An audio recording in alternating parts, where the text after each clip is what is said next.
Hello बच्चों, आइए देखते हैं एक प्रश्न। जांच कीजिए कि कथन सत्य है अथवा नहीं है। यहाँ पे समुच्चय दिया गया a कमा b। उप समुच्चय x इस प्रकार है कि x अंग्रेजी वर्णमाला का एक अक्षर है। तो आइए इस प्रश्न को हल करते हैं। सबसे पहले तो हम क्या करेंगे, मुख्य अवधारणा लिखेंगे। मुख्य अवधारणा। तो इसमें हम क्या करते हैं, यहाँ पे लिखते हैं समुच्चय उप समुच्चय होता क्या है ये पहले। तो यहाँ पे मान लेते हैं, माना समुच्चय समुच्चय ए के सभी अवयव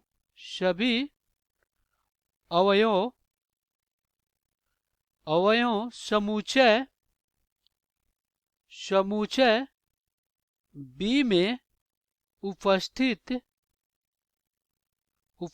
हो तो ए को बी का उप समुच्चय कहते हैं। उप समुच्चय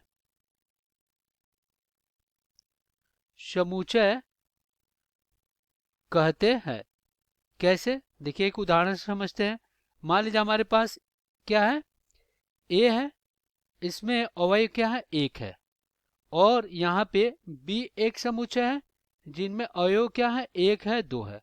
तो यहाँ पे देखिए ए के समुच्चय आपका अवयव आपका बी में है, तो यहाँ पे कहेंगे कि ए उप समुच्चय किसका, बी का। अब आप देखिए दिए गए प्रश्न को हल करेंगे। तो अगर हम क्या कर लें, यहाँ पे दिया गया ए कमा बी एक समुच्चय है, इसको हम पी मान लेते हैं।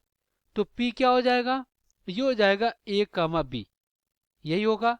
और यहाँ पे कह रहा है कि x इस प्रकार है कि x अंग्रेजी वर्गमाला का एक अक्षर है।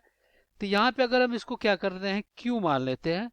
तो यहाँ पे अंग्रेजी वर्णमाला के अक्षर में क्या आ जाएगा, ए से जेड तक, ए बी सी और डैश डैश डैश कहाँ तक आएगा, जेड तक आएगा।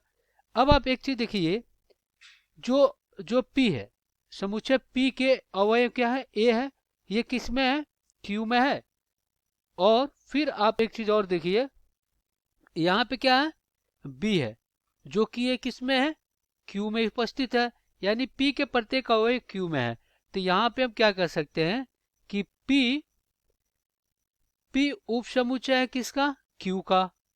p क्या है, उप समुच्चय है q का। तो यहाँ पे क्या लिखेंगे, यहाँ पे लिखेंगे अतः दिया गया